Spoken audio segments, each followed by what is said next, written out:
chaque application, des fois, a des nouvelles fonctionnalités. Dès qu'il y a des nouvelles fonctionnalités qui sortent, ils vous mettent nouvelles fonctionnalités. Donc à chaque fois, regardez un petit peu, il y a des choses en plus. Alors là, nous sommes dans Google Documents. Qu'est-ce qu'on peut faire? On peut faire nouveau document, c'est l'équivalent d'un Word, présentation, l'équivalent d'un PowerPoint, feuille de calcul, Excel, formulaire, il est inédit, dessin. Vous pouvez créer un dossier. Parce que les dossiers, c'est quand même bien pour classer les choses. D'accord? Par exemple, si c'est, je sais pas, formation Web 2, là, que j'avais fait en Martinique, si je considère que ça vaut aussi pour, c'est un truc perso, je peux le glisser-déposer dans perso. Et maintenant, il est en perso et c'est déjà Martinique. Juste un glisser-déposer, il est multiclassé. Donc ça, c'est quand même bien pratique. Ça, c'est une première chose. Deuxième chose, vous avez des dossiers, vous pouvez les classer par appartenance. Si c'est mes dossiers à moi, parce qu'on peut les partager après, ou c'est quelqu'un qui a partagé un dossier vers moi, là, en cliquant m'appartenant, il n'y a plus que les dossiers qui m'appartiennent. Ça, c'est partagé avec moi. Quels sont les dossiers qui sont de quelqu'un d'autre, mais qui ont donné l'autorisation de partager. Donc, ça vous permet de trier comme ça. D'accord ? Vous pouvez aussi rechercher les dossiers, uniquement les documents. D'accord ? Ou éventuellement les feuilles de calcul, etc. D'accord ?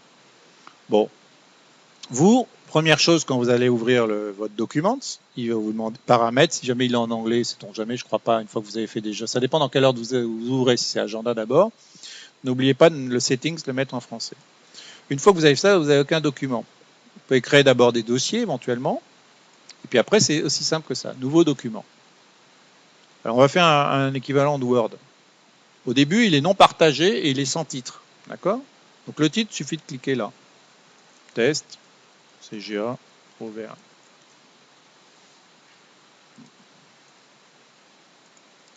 Quelqu'un a déjà utilisé ça? Personne? Ok, formation. Alors, vous pouvez faire coucou, ce que vous voulez. Hein.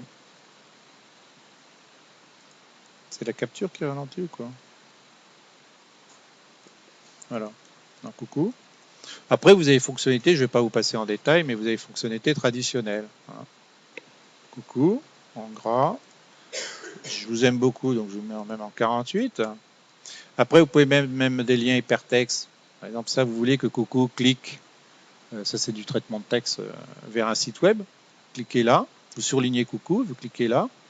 Et vous pouvez très bien faire http://wcgaauvergne.fr, c'est-à-dire que quand on clique sur coucou, ben, ça enverra sur le CGA Auvergne.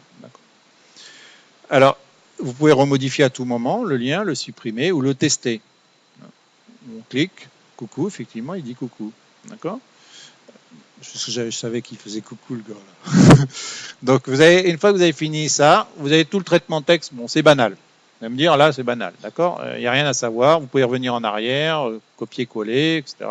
Vous avez les outils d'image classiques. Choisir bureau. Clermont-Ferrand. Ville de Clermont, allez hop. Importer des images. Vous pouvez trouver des images vous avez une adresse internet pour éviter de les chercher. Celle-là, il doit être énorme. D'ailleurs, j'aurais pas dû prendre une image, c'est grosse. Voilà. Bon, voilà, j'ai commencé, je crée mon document et je redimensionne l'image. Enfin, bon, tout ça, c'est d'une banalité sans nom. Vous avez vu que la plupart du temps, vous pouvez enregistrer. Enregistrer maintenant, vous pouvez forcer l'enregistrement, mais en fait, ça sert à rien parce qu'il enregistre tout le temps. Hein, ça, c'est si vous avez un stress de 1 seconde et demie où il n'a pas encore enregistré, vous pouvez le faire avant de partir. D'accord ? Mais il enregistre tout le temps. Le plus important, une fois que vous avez fait ça, c'est que vous pouvez ici cliquer sur partager. D'accord ? Paramètres de partage. Alors, première chose intéressante pour les gens qui ont un site web, vous pouvez publier sur le web. Démarrer la publication. Vous pouvez demander de republier automatiquement après chaque modification. Ça veut dire que si vous allez modifier le document, sans vous embêter de republier sur le web, ça va toujours être à jour sur le web. Donc c'est pas mal. Vous avez un document qui est en ligne sur votre site web, vous tapez deux documents, Vous faites juste enregistrer, ça republie au même endroit. D'accord? Donc vous démarrez la publication. Voulez-vous vraiment le publier? Alors il vous donne un lien qui est un truc de fou. Soit vous le mettez copier-coller dans une page web pour que le document soit incrusté dans la page web, soit vous donnez juste le lien hypertexte, celui-là, d'accord? Copier-coller dans un mail. Il y a différentes façons de le cacher, mais je ne vais pas vous le faire maintenant. Vous pouvez même le partager sur Facebook, Twitter, enfin, etc. D'accord? Fermé. Si quelqu'un saisit le lien hypertexte, en l'occurrence ce document-là,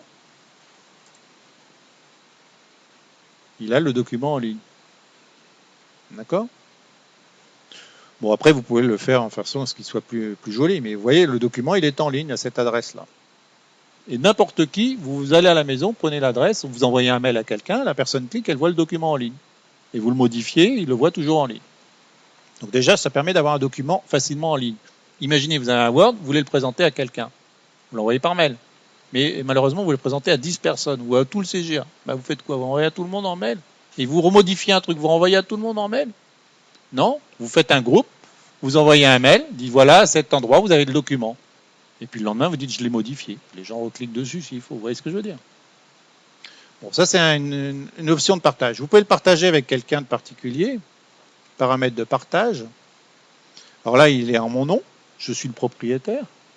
Mais je peux dire que c'est pour Catherine farnou@gmail.com.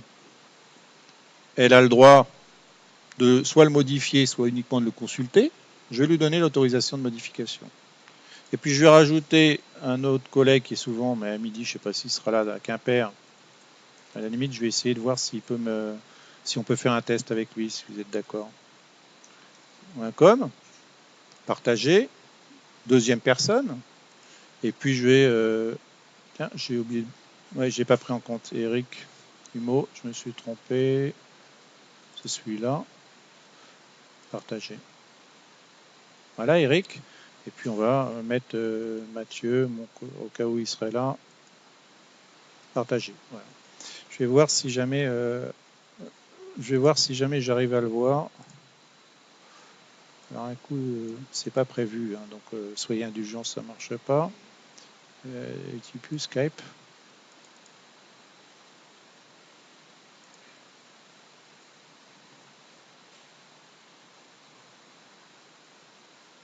Et je ferme.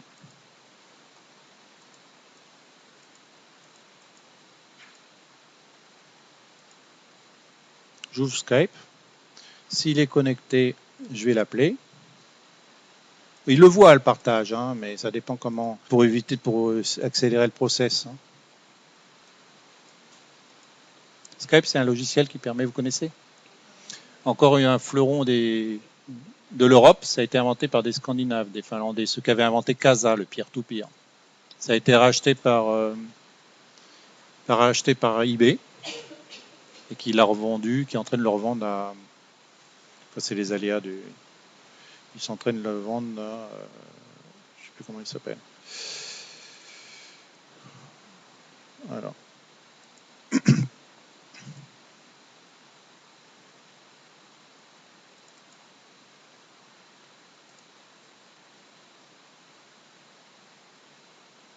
Bon, la capture d'écran, elle ralentit beaucoup mon ordinateur, en fait, c'est pour ça. Je vais peut-être l'arrêter sur ce coup-là.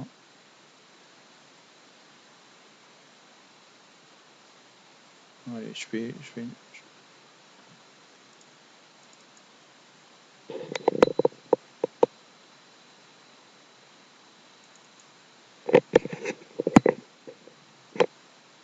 bon, je fais une pause.